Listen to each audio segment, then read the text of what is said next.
Ahlan wa sahlan kita berdiri. Ya. Ada gitu. Ya, gitu langsung ya dibuat oleh Ustaz Maria Darwis perihal menjauhi dosa besar. Maka Ustaz dipersilakan.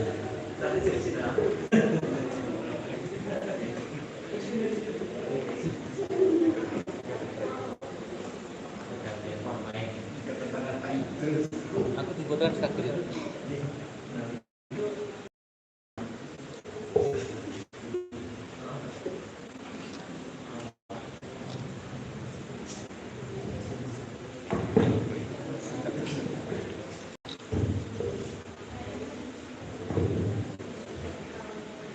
Bismillahirrahmanirrahim. Assalamualaikum warahmatullahi wabarakatuh. Alhamdulillahirabbil alamin. Wassalatu wassalamu ala asrofil anbiya'i wal mursalin wa ala alihi wa sahbihi ajma'in. Amma ba'd. Qala Allah Ta'ala fi al-Qur'anil Karim, a'udzu billahi minasyaitonir rajim. Qul huwallahu ahad, Allahus samad, lam yalid wa lam yulad wa lam yakul lahu kufuwan ahad. Para alim, para ulama, para yai, ayahnya semuanya, para ustaz-ustazah rahimahullah, para haji wajah semuanya, calon haji dan hajah semuanya, muslimin muslimat, mukmin mukminat rahimahullah.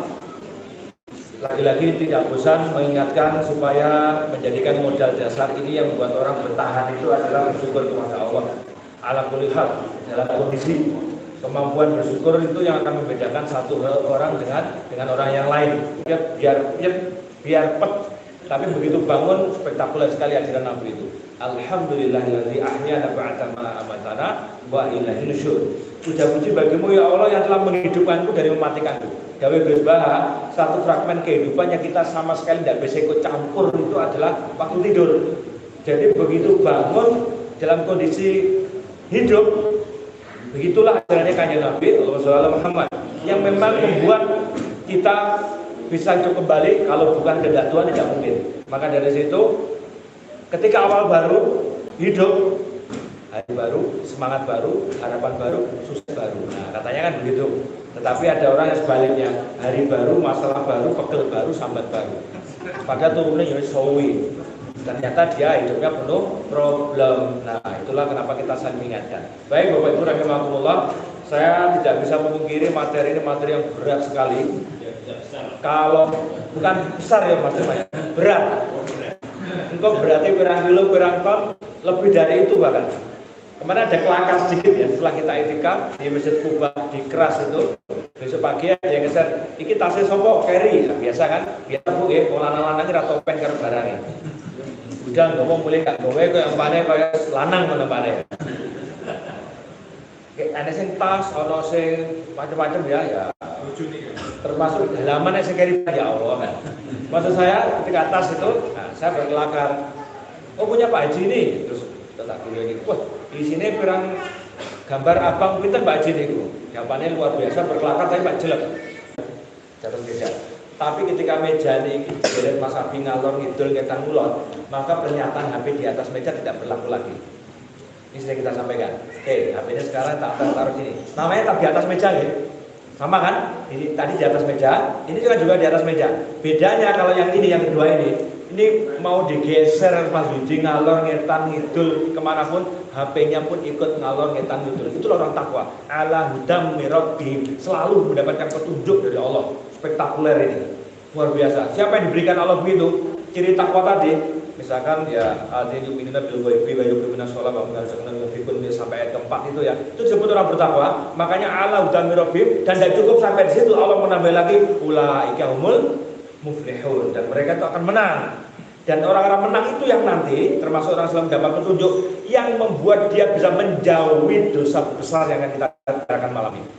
Solusinya sebelum kita sebutkan dosa besar sudah diberikan, yaitu kemampuannya menjaga petunjuk dengan cara bertakwa. Nah, oleh karena itu Bapak-bapak Ibu rahimahullah, hadis Bukhari Muslim ini disebutkan bahwa ijtanibus sab'al mubiqat, jauhi dari kalian 7 dosa yang membinasakan. Ada tambahnya mubiqat. kematian, ada istilahnya itu maut. Saya juga baru tahu ternyata pas pagi kalau salah diingatkan mayit yang yaknya ada tasdid dengan mayit berbeda ternyata ya. Jadi mayit yaknya ada tasdidnya berbeda.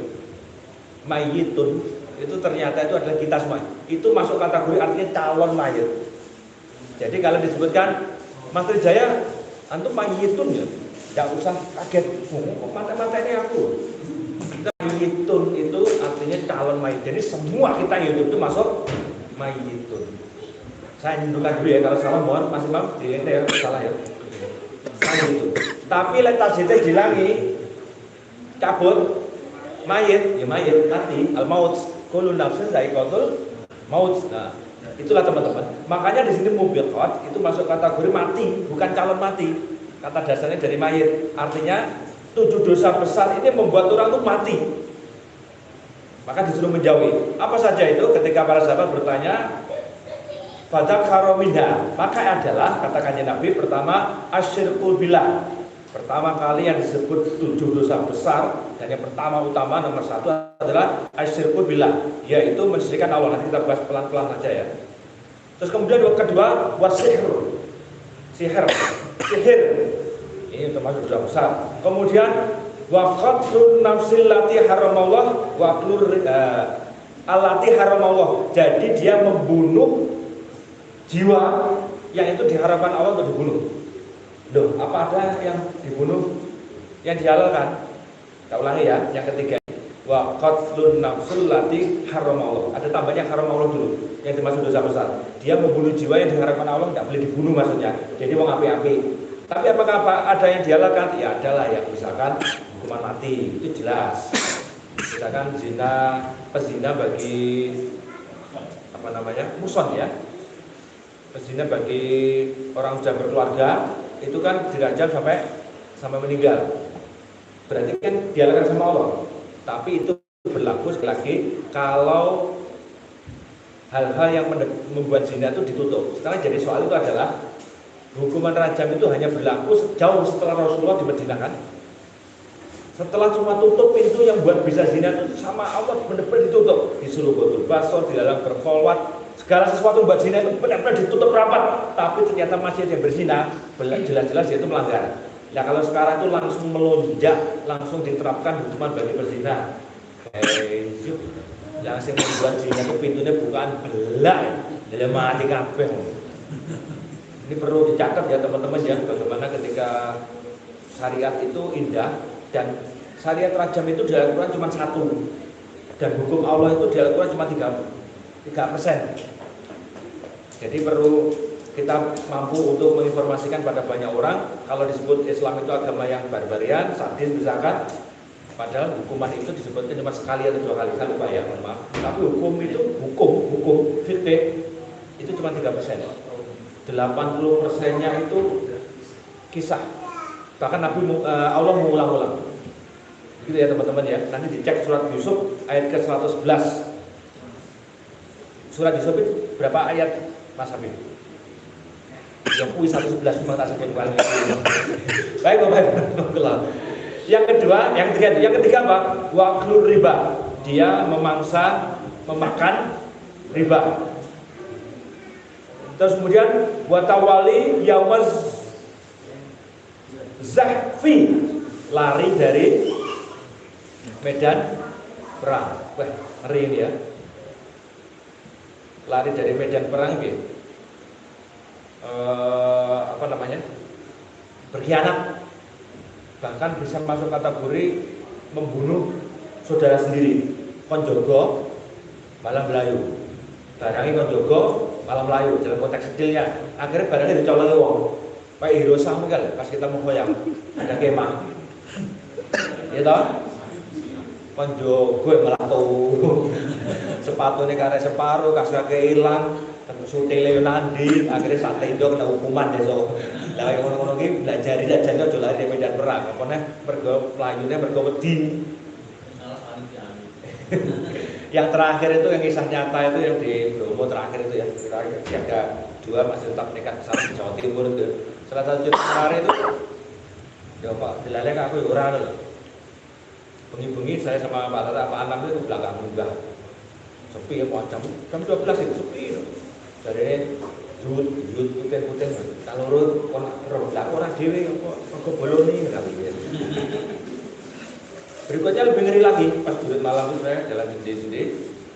Mas Edi itu dari Kediri, tiba-tiba masuk itu kayak ada ruangan putih, orang-orang tidak ada semuanya cari. Ada orang tua rombongan cewek-cewek begitu. Aku melek, begitu aku istighfar, biar hilang, ketemu pawon tengah raya pada tunggu apa ini. Ya, mohon maaf ya. Mungkin kalau larinya dari peperangan itu, atau contoh kecilnya dengan konteks seperti itu, pergawati, lari dari amanah, itu juga masuk kategori bisa jadi kayak seperti ini. Nah, yang terakhir ini yang banyak terjadi ya, hati-hati ya. Ini masanya mana ya? Apa nih? Qad full muhsinati al-ghafilat. Muhsinat itu muhsin ya. Menuduh perempuan baik-baik melakukan perzinahan.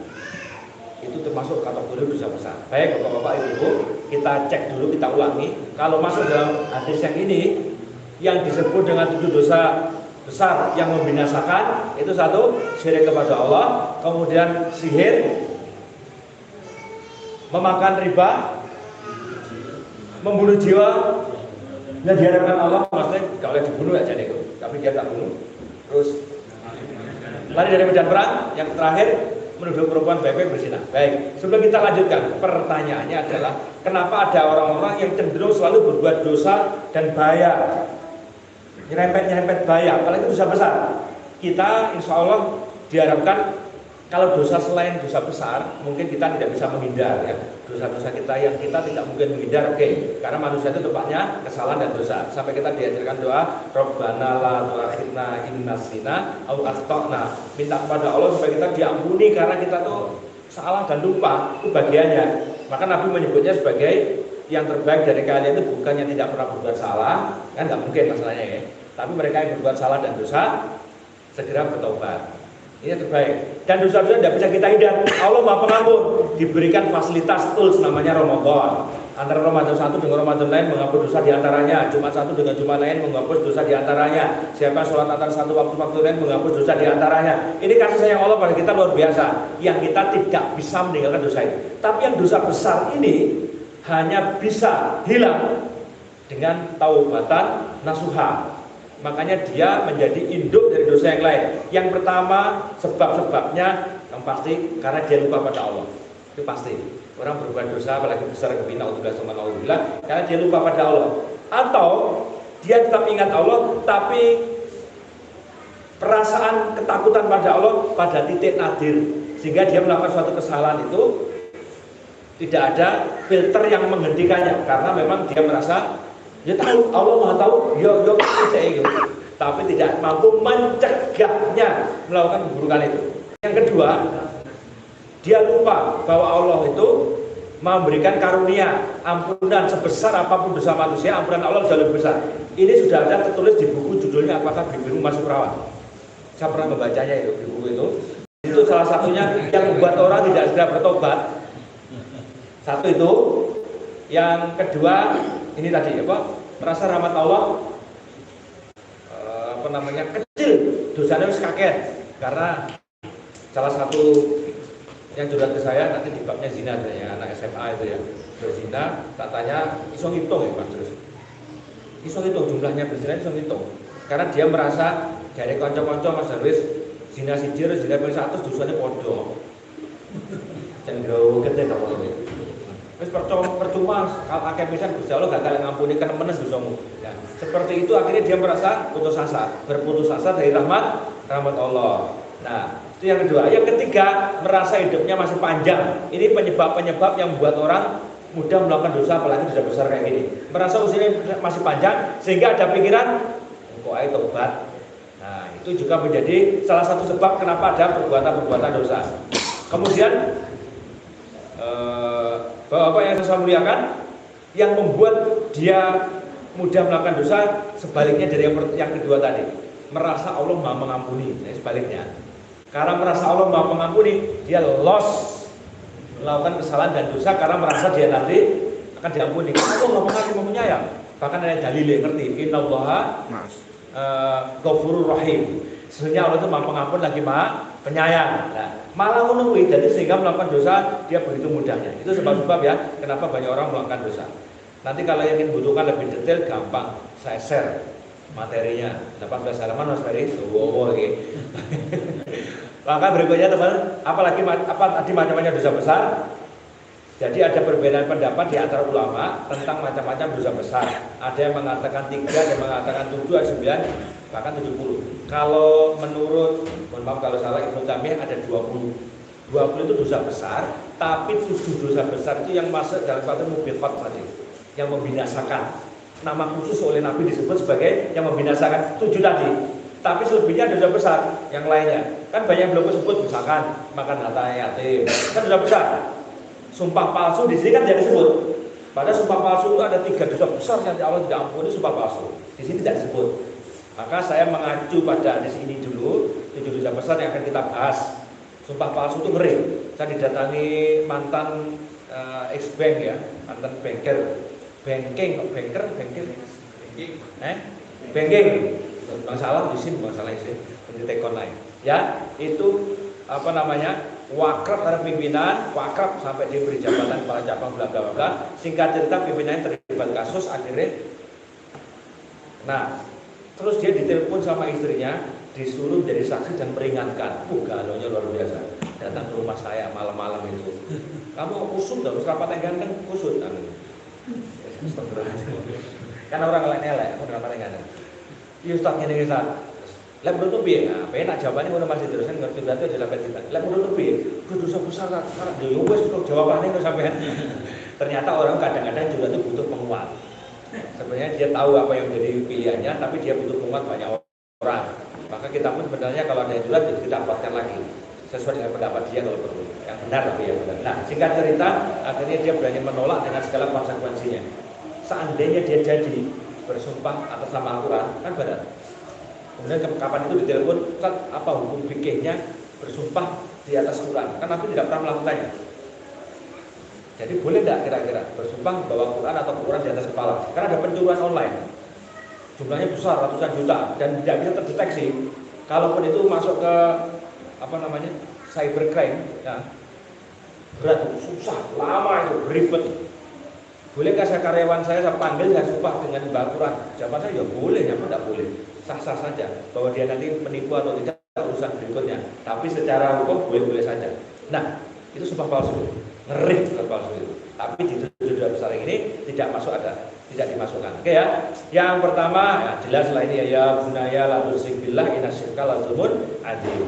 Sesungguhnya anakku jangan menyekutukan Allah termasuk dosa yang besar. Mohon kembali dikaji ulang Bapak-bapak bahwa syirik itu ada 2 macam, namanya syirik akbar dan syirik asgro.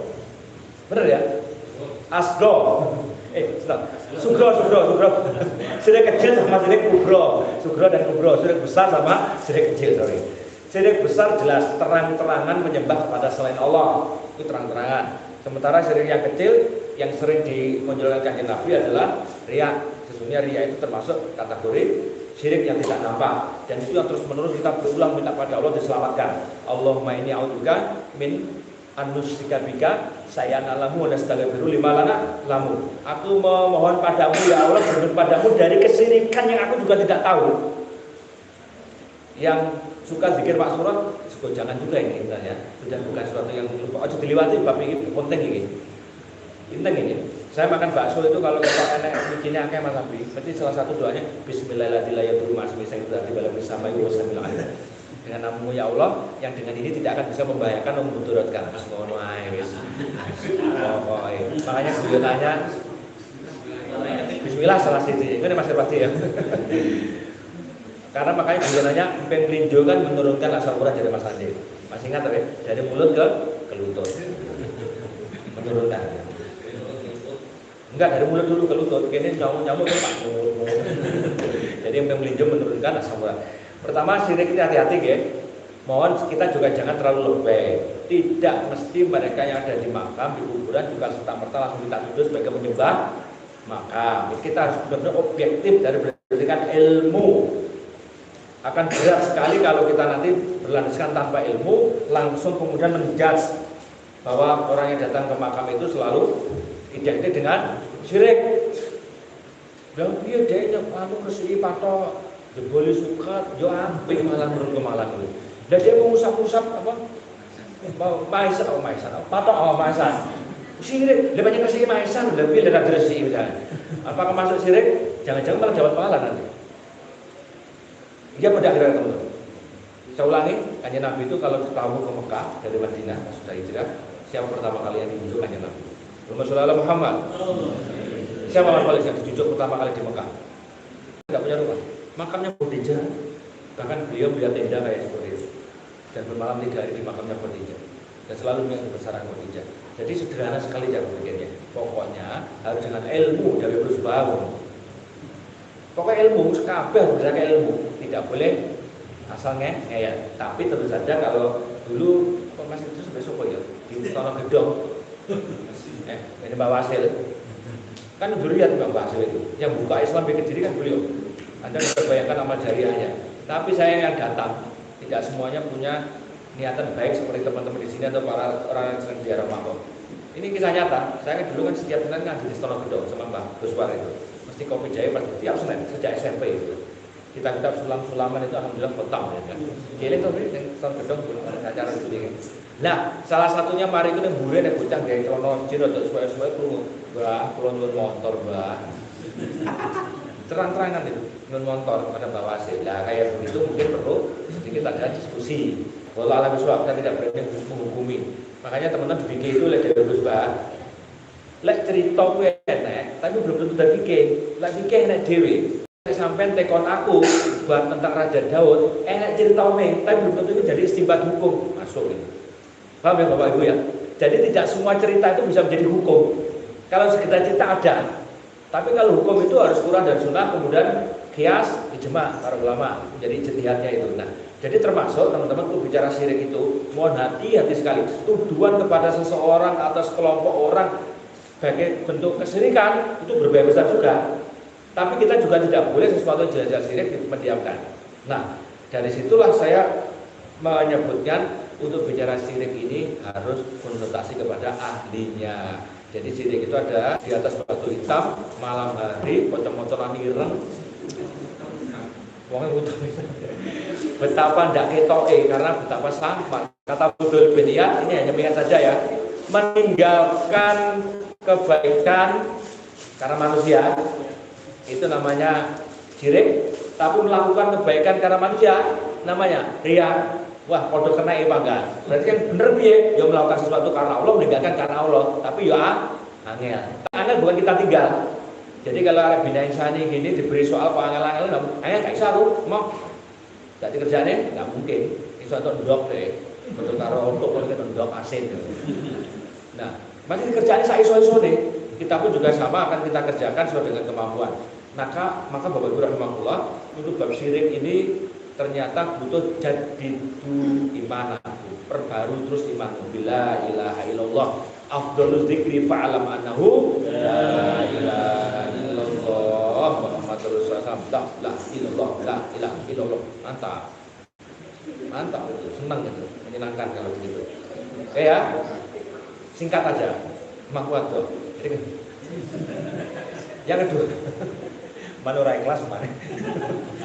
Yang kedua, sihir. Sihir. Lihat dicek surat An-Nisa 116. Nah, ini sering ya. Gimana nih? Agak lupa ya. Sesungguhnya Allah tidak mengampuni dosa mempersekutukan dengan Dia dan Dia mengampuni dosa selain syirik. Bagi siapa yang dikehendaki, barang siapa mempersekutukan sesuatu dengan Allah, maka ia telah tersesat. Bapak, ini syiriknya dulu tak kancret dia tak sampaikan. Bahkan cinta saja masuk kategori begitu loh. Al-Baqarah 165. Wa minan nasi may yahidu min dunillah andada yuhibbunahum kahubbillah walladzina amanu asyaddu hubbalillah. Ada orang itu yang mencintai selain Allah seperti mencintai Allah. Dan itu dilarang sama Allah. Padahal orang beriman itu asyaddu, benar-benar orang-orang itu mencintai Allah, orang beriman ya, sangat amat cintanya kepada Allah. Jadi mendoakan Allah. Tidak ada dua cinta dalam satu hati. Yang 4 eka, itu ada dua cinta dalam satu hati. Satu, Allah Ahad. Jandanya ini bapak-bapak ibu-ibu, Agama lain tidak mengenal konsep tauhid kan. Jadi kalau melakukan kebaikan ya murni kemanusiaan, menolong orang ngesakne. Tapi dalam Islam ada tauhid, oleh nulung wong tok, lek kamu sampeyan Gusti Allah, olehmu ya nulung wong, tapi Gusti Allah gak biji. Ini bedakan. Konsep tauhid adanya dalam Islam. Selain itu tidak ada. Segala sesuatu harus kul inna sholati wa nusuki wa mahyaya wa mamati lillahi rabbil alamin. Ini namanya konsep syirik, kita lawan solusinya dengan tauhid. Saya dulu waktu dengan almarhum Mbah Ya Idris itu diingatkan betul. Dungo itu dungo lupakan. Allahumma sabbitna bil iman, wasabbitna bil Islam, wasabbitna bil tauhid, wasabbitna bil ma'rifat, wasabbitna bil husnul khatimah. Minta pada Allah diberi kekuatan ketetapan dalam iman, dalam Islam, dalam tauhid, dalam husnul khatimah, dalam ma'rifat. Terus sampai SD sampai kita amalin. Oke ya.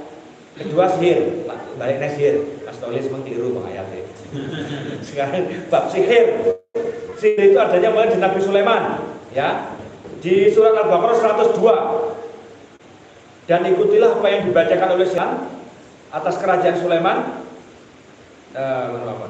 Dan ikutilah apa yang dibacakan oleh setan atas kerajaan Sulaiman. Padahal Sulaiman tidak ingkar kepada Allah, namun setanlah yang ingkar. Mereka mengajarkan pada manusia sihir. Jadi ada yang mengatakan sihir itu dari bahasa apa namanya? Asihr, artinya samar. Ada yang mengatakan menipu.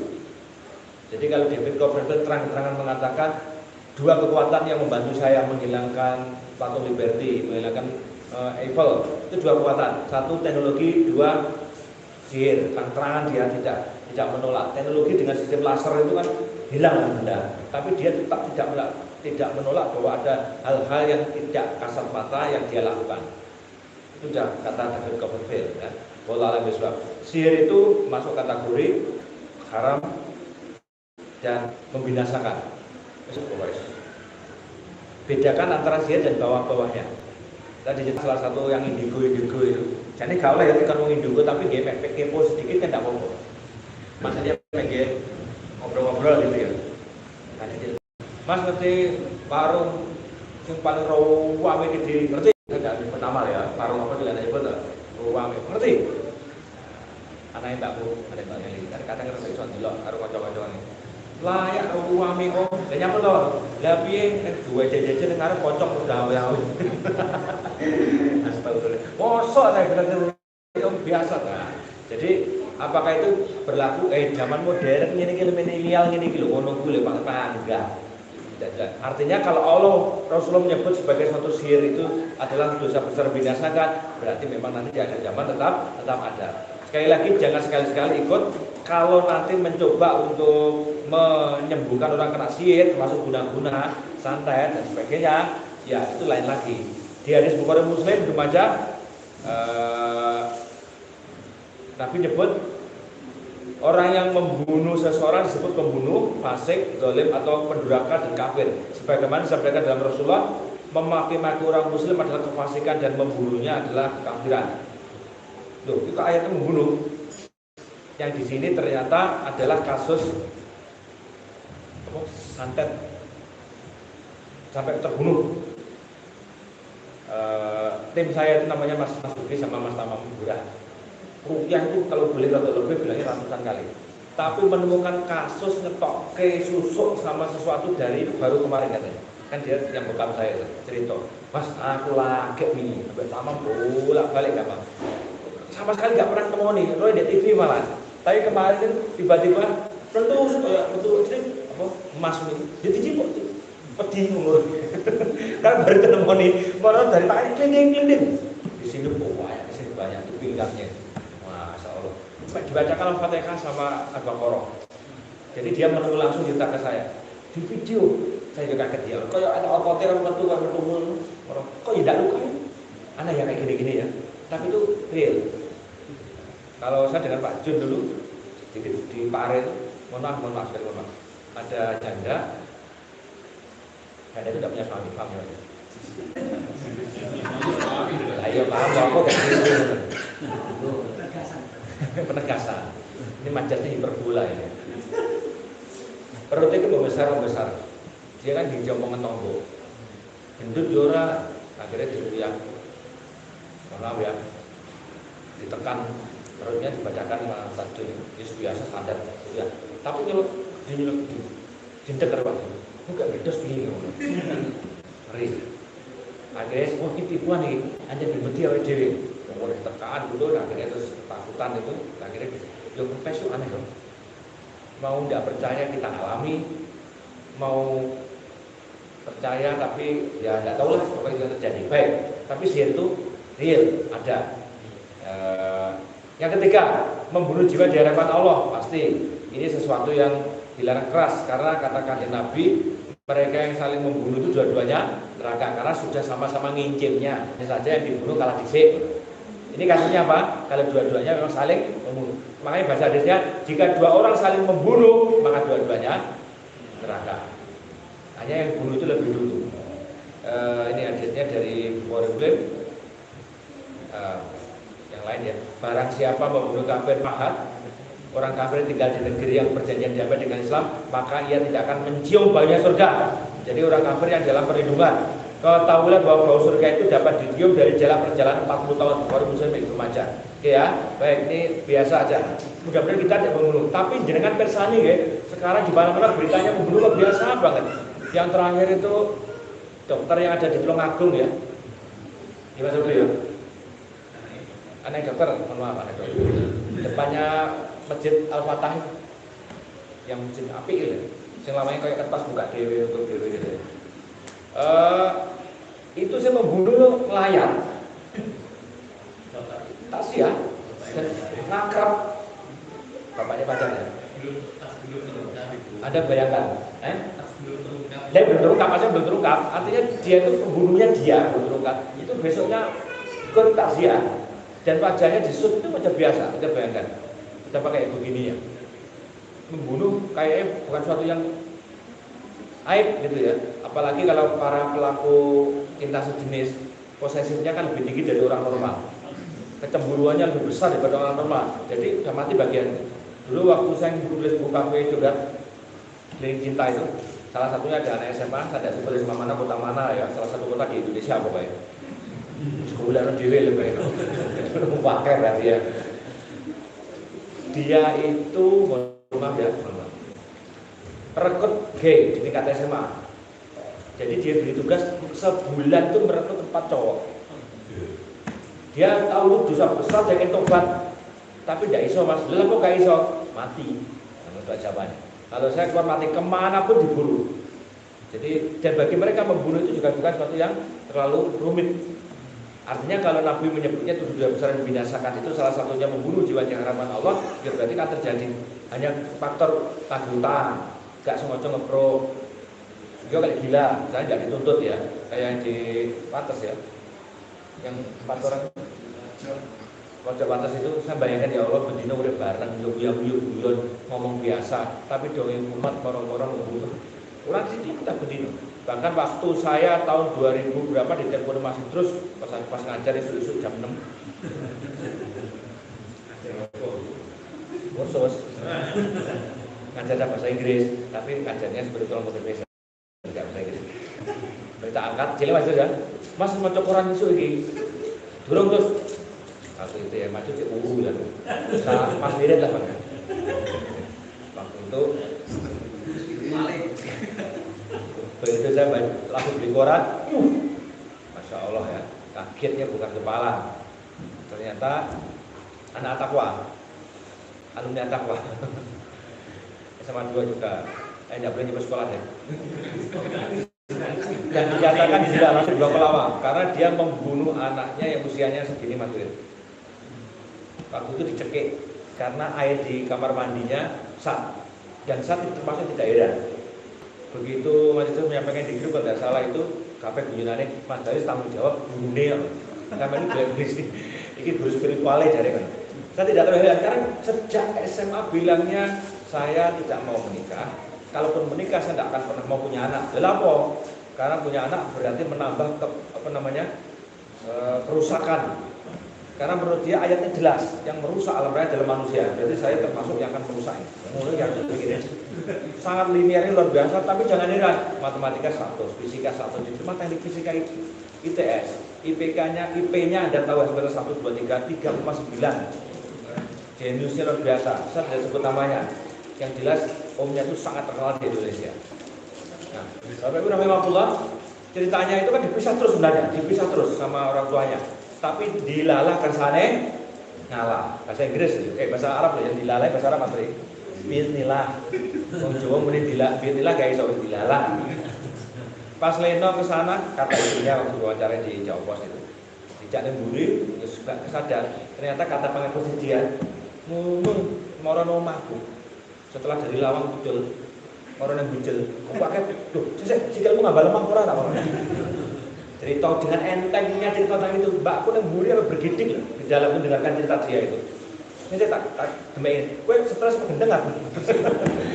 Dengan sadarnya, Mas Jos, ini itu aku bener beli kita ngono. Jadi aku Mas, gue tidak cerita. Tak boleh di banyu, tak ada penyana aku di banyu. Tapi banyu ini saat tak jadi nemburi, tak tegak nemburi sampai tak bernapas. Anda bayangkan, umur 2 tahunan. Anda bisa bayangkan betapa entengnya ceritanya. Dan kasus-kasus begitu kan juga banyak. Makanya membunuh ini oleh Nabi disebut sebagai yang membinasakan. Baik, yang berikutnya adalah nanti ada di like penasaran kepo tekan masih terus. Maunya plek masih terus ada Mas Abi. Yang keempat,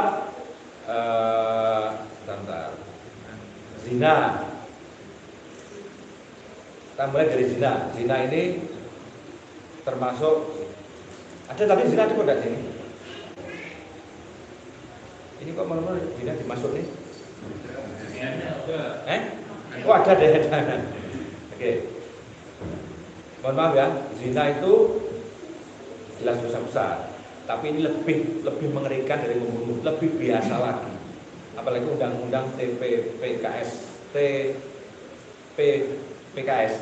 tindak pidana dan kekerasan perempuan. Lali itu yang seksual. TPPK deh, TPPKS. Undang-undang keluar. Salah satu pasalnya akan mengerikan sekali. Kalau tidak ada paksaan dan suka-suka nggak bisa jadi delik. Artinya Nabi juga menyatakan tidak akan terjadi kiamat sebelum zina terang-terangan dilakukan di pinggir jalan seperti keledai. Dari kanjeng Nabi kan begitu. Dan sekarang sudah naudzubillah terang-terangan demi konten aja buka aurat. Mulut cowok banget dapat uang. Apalagi TikTok Anda masih bilang. Sekarang TikTok kan lagi ada sawerannya. Dia masih lihat dulu ya. Karena ngerti TikTok pura ya Allah. Mana orang nanti senyawa berdas. Pasti mah ngerti. Jangan berat ya. Lah aku pas tadi gak ngerti gak apa-apa sepuh udah. Sinan nom-nom ya Allah. Ada sawerannya sekarang. Bahkan ada kategori-kategori. Makanya para jiji-jiji itu mereka menghasilkan sehari 20 juta, 40 juta, 60 juta biasa. Karena begitu dia tampil hanya 5 menit langsung diklik ting enak. Orang yang suka-suka 2.000, 3.000. Yang paling tinggi berapa? Paling sudah belajar kemarin riset saya. Nah ini hari-hari gini. Dan yang paling digemari, antum lihat, pokoknya semakin dia membuka aurat, dia akan semakin cepat. View-nya itu yang paling cepat itu. Walau udah sampai klik, tapi view-nya lap itu kan masuk sudah sampai 700.000. Ini ngambil contoh betapa dunianya seperti itu. Nah, zina kan macam-macam. Saya juga pernah baca itu di buku apakah di biru masuk perawan. Saya tahu saya. Itu dijelaskan tentang masalah zina di zaman sekarang itu. Itu pernah baca saya itu mas ya gitu. Judulnya bukan bestseller, buku yang susah dicari. Ada judulnya. Kaliannya bestseller nasional biasa, bestseller nasional biasa. Tapi itu ditulis buku yang susah dicari. Jadi Bapak Ibu rahimahullah dan mohon dijaga anak-anak kita. Makanya Nabi dawuh sapa wonge dua anak wedok loro. Terang-terangan wedok loro. Dia sampai akhirnya solehah, dewasa, tidak ada balasan keadilan kecuali surga. Kalau saya tanya Dr. Jamal, pada ahli hadis, ada Ustaz Gus Mikdad, sudah tinggal sini belum dunia? Gus Mikdad LC, mantunya sana punya cek fresh lulusan Al Azhar, kan cuma pelatih masih muda, ini kita orbitkan terus. Gus ini perlambang, udah ini seksual betul. Nabi menyebutnya 2 anak perempuan, berarti anak laki-laki yang tidak masuk. Gitu ya. Nah, itu hadisnya memang sudah ada perempuan. Mungkin wallah a'lam bishawab, hikmahnya adalah ketika melihat kekinian seperti ini, mempunyai anak wedok jauh lebih susah dari mempunyai anak lanang. Ya walaupun tidak mesti, tapi kalau dalam melihat konteksnya di sini bahwa Nabi sebutkan dua anak perempuan itu yang bisa membawa orang tuanya ke surga kalau tuntas, karena godaannya lebih berat, lebih besar termasuk perzinahan. Makanya jangan besok nggih 7 golongannya di dunia Allah dari kiamat, salah satunya ketika ada perempuan diajak berzina dia mengatakan ini akhafullah, sesungguhnya aku takut pada Allah, itu akan dilindungi Allah. Dan sekarang godaan luar biasa. Dulu kumbang mencari bunga, sekarang bunga menjebak kumbang. Paham ya maksudnya ya? Sehingga Masalah Mafilah enggak mengatakan laki-laki itu semuanya buaya, kalau perempuan itu penyayang binatang. Itu akhirnya kok ini difasilitasi undang-undang suka sama suka, wah ngeri juga ini kondisi menjaga anak kita semakin berat, dan akhirnya diingatkan ini tujuh dosa besar. Baik, yang berikutnya terakhir yang ke-6, lari dari medan pertempuran. Ini betul-betul berat. Salah satu hadis ini yang di ulama menyebutnya sebagai kasusnya ketika perang Uhud, ketika para penjaga pemanah di Bukit Uhud yang menjaga Khalid bin Walid yang masih kafir, dia lari dari amanah. Dan jangan besok nggih, kenapa mereka lari dari amanah? Karena ujung-ujung mak bedunduk, mak jegagi. Ada orang asing gak dikenal ngomong kalau ngisor, podo andung, sampean gak oman. Dan ulama sebagai itu iblis. Iblis berapa kali ngono kuwi. Pas di Darun Nadwa, kabeh rapat sapa sing membunuh Muhammad sebelum hijrah. Kan tidak ada yang mungkin ya, kalau satu kan dituntut sama sukunya. Lah pak ujung-ujung mak bedunduk, mak jegagi ada orang tua, lihat gadisnya itu. Yang jadi ketahui datangnya ini aja, masing-masing kirim satu orang mewakili suku-suku bunuh bareng. Insyaallah ya. Ini iblis lagi kedua. Ada lagi kata Mu'adz bin Jabal, Pak Bukhari Muslim. Pas Nabi begini, ujung-ujung mak bedunduk mana ya? Ono suara bahaya antar kau coba wis elek harus banter, pegel kau ngono rasane. Dia mengatakan, wahai orang di dalam, boleh aku masuk? Kaget para sahabat, Nabi seperti biasa nanya, kamu tahu siapa dia? Jawaban para sahabat tawadhunya luar biasa. Allah Rasul alam. Allah dan Rasulnya tahu. Dia iblis yang disuruh Tuhan untuk menyertakan sesuatu pada kalian. Begitu Nabi menyebut iblis, nah Umar berkotok macet, juga pedang. Dia Rasulullah izinkan aku memenggal kepalanya. Jangan pesan tekstual hadisnya begitu, tapi bahasa Arab. Nanti biar terus Pahit yang menjelaskan ini. Apa kata Rasulullah? Umar, kamu lupa ya kalau dia diberi tangguh sampai hari kiamat. Maksudnya nggak mungkin mati. Kata Umar, oh iya kemarin kono ya. Biarkan buka pintu. Yang dibuka siapa? Kalau bahasanya Zainuddin itu loh itu. Lainnya mengkeret. Dia orang di luar. Boleh aku masuk? Aku bilang dia iblis, mengkeret semuanya. Yang berdiri cuma dua, Umar bin Khattab sama Hamzah bin Abdul Muthalib, sang singa padang pasir. Saya bukanya Hamzah. Ini ceritanya Mu'adz bin Jabal. Karena itu di rumahnya Mu'adz bin Jabal. Ketika dibuka apa kata Mu'adz? Aku lihat orang tua yang jelek dengan mata picek yang kanan. Bibirnya seperti bibir babi, taringnya seperti bibirnya seperti bibir sapi, taringnya seperti taring babi. Jadi kayak untungnya kayak gila nih.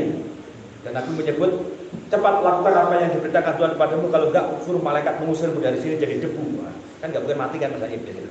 Nah, iblis menyebut 10 teman-temanku. Nah, itulah ketemu 10 golongan iblis itu ternyata lewat langsung. Yang keempat, kita tambah ini ya, iblis membo-membo jadi manusia waktu kapan? Ayo. Pas 3, 4, kasih tahu. Nah, pas Abu Hurairah jogo zakat. Jangan bayangkan dulu ya, jogo zakat kayak jargon ini loh ya, apalagi lewat emone. Apalagi lewat aplikasi. Saya ulangi, ben penak karena Ustaz Banan lagi ada benarnya pas menerangkan materi terang tadi malam ya. Nabi Musa nulung calon istrinya itu, menimba air. Jangan bayangkan di bawah sekarang, kata saudara. Jadi waktu itu timbanya kayak seperti kita sekarang, timbanya itu susah. Nah, kata Ustaz anak tadi, timbone itu diameternya 1 meter, dan berarti sumurnya gede, dan itu 100 unta. Jadi Musa itu munggah medut 100 kali dengan timbul sebesar itu. Anda bayangkan, Musa itu berarti posisinya kuatnya luar biasa. Musa alaihissalam. Ya. Nah sekarang bayangkan, jogo zakat atau zaman saya ini dibayangkan teman-teman. Seperti Anda jangan menarik. Aisyah dilamar Nabi umur 9 tahun, dikumpuli 12 tahun. Oh coba tarik tas rolasi berarti 6 SD Binain Sani. Itu Arab tuh. Haid mereka itu bongsor besar. Jangan samakan dengan di kita. Haidnya umur 14, tapi akhirnya umur 20. baliknya umur 15, akhirnya umur 20. Harusnya akil balik kan bareng. Ini gak ya balik Indonesia akhirnya carry. Makanya enak umur 20 GPS-an ya enak betul. Nah, aku ora nyaman sama-sama. Aku ngomong. Bapak Ibu rahimahullah sesama saling berdoa. Baik.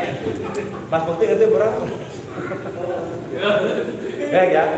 Nah, sama peteng dedet jadi apa-apa, jogo gandum semikian banyak, jogo kurma demikian banyak zakat dari para sahabat, NS nyolong, konangan, Abu gelut, menang Abu Hurairah, akhirnya dia ngomong, tak gue kajian Nabi, jangan, terus kapok agak balik mana, subuh, ditanya kajian Nabi, hadisnya panjang di Arba'in Nawawi ada, di Dasar Sulit ada, di Bukhari Muslim tambah ada, karena ngambilnya disukai Bukhari Muslim panjang. Rasulullah tersenyum dan mengatakan, engkau bengi jangan balik mana. Abu Hurairah akhirnya ngomong-ngomong, tanya Nabi jauh nggak mungkin salah. Sudah kata ya Rasulullah ya, ternyata balik tenan, ringkus gak saat mana menang. Diancam ditekanin Rasulullah ngomong mana, gak wis terakhir, wis gak. Ya ada demi Allah ya, karena kata demi Allah udah biasa. Pakai mau izin beliau minta air putih untuk serat. Kayak teman-teman ya. Stop. Pembicaranya saya depan satu teh. Paling aku kira poso aku. Iki lho bunyi bisa. Ya, oh ya. Bukannya batal nih. Oke. Yang kedua tingkos gasar maneh wis gak tadol kowe ping loro ngapusi pisan. Ngapusi aku kowe. Tak bener Rasulullah, nah keluar kalimat itu, gak wis aja monggo tapi tak omong. Ini kalimat, aku ngerti iki. Kalimat iki sebuah iblis gak akan berkutik. Dan namanya orang sahabat, dia omongin bisa mengalahkan iblis. Dia ngalah kiri. Terus dia bilang, apa kowe? Bacalah ayat kursi, maka iblis akan lari dan tidak akan mendekatimu. Dicolong. Gitu kan hadisnya? Pagi subuh, ya Rasulullah. Dan inilah momentum, salah satu momentum Nabi tertawa gerahnya kelihatan.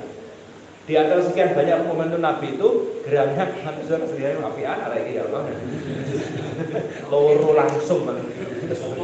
Sorry ya, Bismillahirrahmanirrahim. Kita masih asma ini. Terus Nabi geram, tertawa geramnya kelihatan. Kemudian Nabi, kamu tahu siapa ya? Seperti biasa sahabat ya Allah Rasul Alam. Itulah iblis, sang pembohong, tapi benar yang dikatakan tadi malam. Maksudnya benar bukan karena benar ucapannya, tapi itulah nasnya dari Rasulullah, dari Allah. Ayat kursi memang, saya ngomong dewi berarti makhluknya sendiri bahwa dia takut dengan ayat kursi. Itulah kasus saat Nabi iblis berubah menjadi manusia saat ini. Ada bukunya khusus. Kapan iblis datang menemui Nabi? Ada. Saya punya buku tebal segini, bagus judulnya. Kisah-kisah gaib dalam hadis Sahih. Isinya geleng-geleng kepala Mas, geleng-geleng kepala. Karena geleng-geleng tangan namanya gajah. Geleng-geleng kepala saya. Saya baru tahu saya hadis-hadis gaib itu bukan musuh kafir, Profesor Doktor siapa itu. Nah, saya lanjutkan lagi. Jadi artinya kembali ke tadi tentang berzina.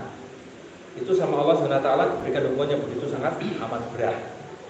Terus tadi dari medan perang tadi ya, ini medan perang. Biru. Terus berzina sudah ada dari perang. Nah terakhir, ini penting ini, menuduh perempuan baik-baik berzina. Dalam fikih dikatakan bisa disebut kena delik berzina kalau ada 3 delik. Ada 2 saksi, tapi Maliki menyebutnya 3 saksi. Nah, Nabi menyebut 2 cukup, walau kalau terbalik ya. Syafi'i menyebut 3 sama dengan Maliki. Saksinya apa? Melihat betul mereka berzina seperti benang masuk ke lubang jarum. Baik, bahasa fikihnya begini. Seperti melihat benang masuk ke lubang jarum. Kalau ada 2 laki perempuan bukan suami istri kita ketahui masuk hotel, menutup boncengan, membuka kamar, menutup terus langsung dilaporin delik disebarkan masuk kategori ini hati-hati. Paham ya? Apalagi dia bukan melakukan hal seperti itu. Kalau harus dikasak musuhnya, itu dosa masuk dosa biangnya bisa. Jadi disebut zina itu kalau kena delik 3 itu. Atau kata para sahabat, pengakuannya. Seperti ketika ada seorang wanita datang kepada Nabi ketika mengaku berzina. Apa bahasanya jihadis teman-teman? Nabi seolah kayak gak ngomong aneh. Maksudnya Nabi ini kan banyak orang, ada perempuan datang kan Nabi ini ngomong tentang aku zina. Nabi seolah-olah tuh gak pengen keruh, gak pengen mirip. Jadi diabaikan gitu. Perempuan mengatakan ya Nabi dengarkan aku berzina dan aku tidak. Nabi 2 kali menyebutnya dikatakan seolah gak pengen keruh. Karena Nabi harus memutuskan. Baru ketika dikatakan begitu, marilah apa yang kamu ceritakan. Jadi dia mengatakan bahwa aku telah berzina, maka rajamlah aku. Oke, orang-orang sahabat pada untuk piye kan Nabi bilang pulanglah. Apa yang dalam isi perutmu lahirkan dulu. 9 bulan 10 hari normalnya datang lagi pada Rasulullah membawa anaknya itu dan mengatakan ya Rasulullah, aku yang dulu berzina dan aku yang dirajam. Anda menjaga semangat taubat dalam waktu lama bukanlah mudah lah ya. Tahu kan hadisnya ini? Kalau Muslim juga ini. Terus begitu Nabi diketahui, Nabi tampak wajahnya itu wajah yang tidak ingin dihukum orang ini. Manusia banget beliau aja. Nanti turun ayat yang menegur Nabi juga. Terus akhirnya pada prinsipnya Nabi mengatakan pulanglah dan susui anakmu 2 tahun sepenuh sepersusuan. Anda bayangkan 2 tahun berikutnya datang lagi dia meminta rajam. Lalu akhirnya diberlakukan oleh Nabi dan lihatnya apa terjadi ketika darahnya sempat muncrat mengenai kaki sahabat menyebut dengan keras, astagfirullah bahwa darah najis. Dan agama Nabi marah besar dan mengatakan sesungguhnya darahnya itu telah dicuci sama Allah dengan pengakuan tobatnya ini. Maka sesungguhnya sekarang dia berada di surganya Allah. Anda lihat. Apa yang kita tangkap di sini Bapak Ibu? Orang-orang melakukan dosa-dosa besar, tapi dia konsekuen dan komitmen. Ingat ya itu zaman Nabi loh. Karena waktu zaman bom Bali dulu saya kena juga. Jam 2 malam ditembur poso-poso ini loh. Ngaku cewek dari pondok pesantren modern dan berzina. Mas Daris rajamlah saya. Wah ini pancingan ini. Terus kenapa kamu kok berani mengatakan gitu? Iya, saya memang dosa dan saya melihat Mas Daris yang mampu untuk membantu saya berajam. Sampai pengen dirajam betul Mbak? Iya pengen. Pindah oleh Singapura ke Pakistan lah Bang. Baru bilang ini negara Pancasila. Kenegaraan saya luar biasa ya. Jadi saya Pak dalam 2014an saya ingat pindahlah ke warga negara Singapura yang melakukan hukum itu, kemudian ke Pakistan atau Afghanistan atau Arab Saudi. Setelah itu ditutup ting. Nah, wallahualam bishawab siapa dia saya tidak tahu, tapi itu saya pernah ditelepon malam jam 2 malam pas mau sahur Ramadan, saya masih ingat. Jadi teman-teman semuanya menuduh perempuan baik-baik berzina itu sebagai hikmahnya adalah jangan mudah bergosip kalau itu masih penampakan dan dimungkinkan. Tapi kalau belum masuk kategori pengakuan, ada saksi 3. Anda masih ingat toh? Anda masih ingat waktu zaman Umar berkotor ketika keliling, kemudian melihat ada rumah yang itu rumah tidak bersuami, kok ada suara laki-laki cedikian. Umar mendobrak, mau menangkap, ternyata Umar yang malah serang balik. Sesungguhnya engkau masuk satu tanpa izin, engkau hanya seorang diri. Nah, perempuan bisa jawab dengan dalil-dalil. Maka berkata merasa kalah, akhirnya tidak diapa-apain. Tapi besoknya Umar mengajak banyak orang. Ternyata dia tidak tobat pangkal begitu. Nah, akhirnya memenuhi syarat untuk diketahui sebagai kena delik perzinahan. Jadi bisa dipahami teman-teman ya. Nah, jadi yang kita sampaikan terakhir adalah baru tidak pakai runtut 7 dosa besar tadi dari Bukhari Muslim muttafaqun alaih tadi. Mudah-mudahan sama Allah kita ditakdirkan tidak ada di dalamnya. Ada berat termasuk kalau dilihat itu misalkan makan riba. Makan riba. Hadis sahih, mohon maaf, Nabi malam-malam bermimpi. Mimpi ya, bukan isra mi'raj ya, bermimpi. Biasa kan Nabi pagi-pagi nyatet Bapak Ibu. Dan terus ini Pak Isor belum. Wah, jam 10 ya, jangan kurang 5 menit ya. Oke, malam 25 ya. Inilah malam 1000 bulan ketika cahaya surga menerangi. Baik ya, tangan band ya. Ketika surga menerangi. Itu suaka ya. Saya ulangi. Apa namanya? Apa rumah? Karena nyanyi sampai lali ya. Jadi ibu Nabi kan biasa. Siapa hari ini bermimpi? Ada turun ke pajak. Jadi angkat tangan. Baik kalau itu jangan aku. Karena biasa Nabi nanya siapa mimpi itu ditakwilkan. Kalau itu baik yang cerita. Tadi malam aku bermimpi diajak 2 ayo. Saya diajak pada satu tempat ada orang berbaring. tidur, kemudian di atasnya ada orang megang batu, dipukulkannya batu itu sampai menghancurkan kepalanya berantakan, batunya berantakan. Orang itu yang memukulkan dengan batu mengambil lagi batu disatukan, kemudian kepalanya kembali kembali sempurna. Dibegitukan lagi terus menerus. Tapi mengatakan subhanallah, siapakah dia? Dua orang itu mengatakan ayo. Kemudian ditampakkan padaku ada orang berenang sungai. Kemudian sampai tepi sungai ada orang siap menunggu, dipukuli dia dengan batu, dengan mulut menganga begitu, sampai hancur, begitu terus menerus. Nabi mengatakan, subhanallah, siapa dia? Kenapa dia? Dua orang itu mengatakan lagi, ayo, digeret lagi. Aku ketemu di suatu dapur yang penuh dengan api. Dan dua orang telanjang laki perempuan banyak di sana, dibakar habis ujung kaki sampai ujung rambut. Nabi mengatakan, subhanallah, siapa dia? Mengapa dia? Dua laki-laki mengatakan, ayo. Terus begitu sampai akhirnya Nabi ketemu masuk dalam suatu tempat yang indah, kata Nabi. Ketemu dua orang, satunya cakep, satunya agak jelek. Ada sungai mengalir di sana. Kemudian yang mengalir itu dimasukkan orang yang jelek itu, dibawa keluar dari air itu, jadilah wajah yang sangat sempurna. Hilanglah kehitamannya, hilanglah luka-lukanya. Baru setelah selesai itu ada hadis yang tengahnya ada yang tidak saya ceritakan karena panjang, karena konteks kita aja. Kemudian Nabi mengatakan, kalau dulu ceritakan semuanya, baru dua utus itu mengatakan kepada saya. Yang pertama tadi, orang yang tidur dipukuli kepalanya adalah orang yang keluar dengan selalu membawa berita bohong, mengadu domba. Adapun yang berenang, kemudian sampai ke tepi, di mulutnya menganga, dilempari batu, dan seterusnya, hancur, itu orang memakan riba.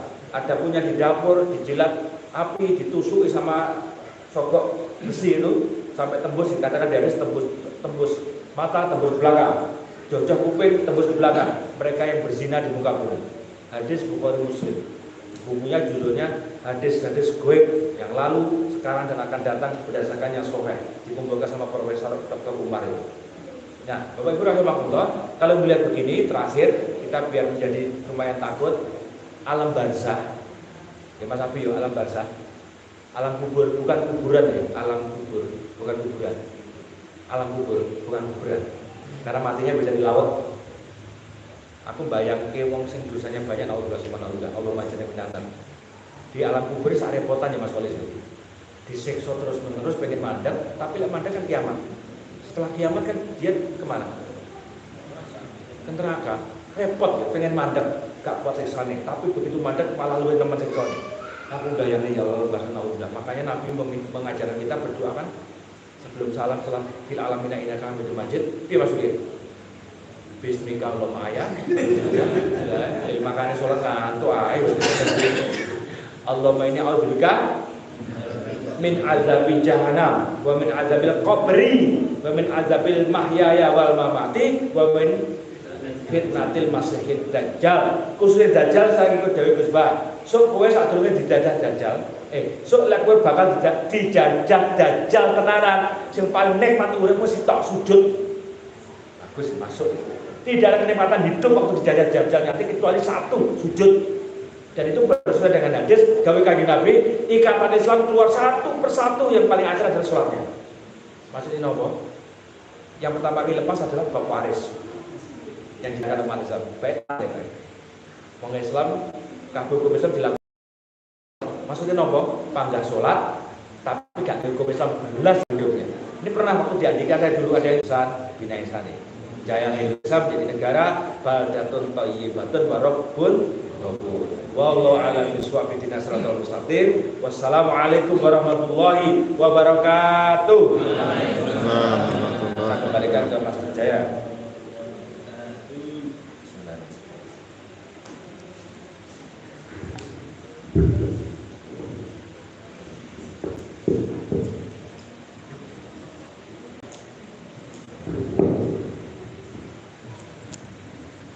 Terima kasih Ustaz Maria Darus dan paparannya yang kemudian terurai dengan jelas, dan saya kira menggelora, dan saya kira saya tidak perlu memberi kesimpulan karena sudah disimpulkan tadi ya, dari 18 zaman jadi berapa, jadi 7 ya. Ya memang beliau itu lebih dari buat saya. Di mana ketemu ya? Di Nganjuk ketemu, di Nganjuk ketemu, di sini ketemu lagi. Jadi kalau ayam itu biasanya kenapa penontonnya tidak pernah tidur? karena kabarnya kan disiram banyak oleh dalam. Nah ini tadi juga dulu saya lihat kalau ada yang tidur mungkin enggak tai dulu masalah. Kuat. Mungkin saya sudah ini asma itu enggak. Baik, Bapak sekalian, alhamdulillah mudah-mudahan kita terhindar dari 7 dosa besar tadi dan kita masih dilindungi Allah SWT, karena memang seperti yang sampaikan tadi memang zamannya sudah terbuka, ya. Sudah bebas, investor sudah bisa dialami, salah ketik bisa masuk penjara, jadi perjalanan penuh dengan salah ketik itu. Saya kira tadi sudah di Ibu boleh Ustaz Darwis tidak punya pertanyaan, ya. Jadi saya kira untuk tausiah ini cukup jelas dan kita tutup untuk materi yang paling besar ini, yang karena itu juga besar dan berat. Baik, kita tutup dengan bacaan.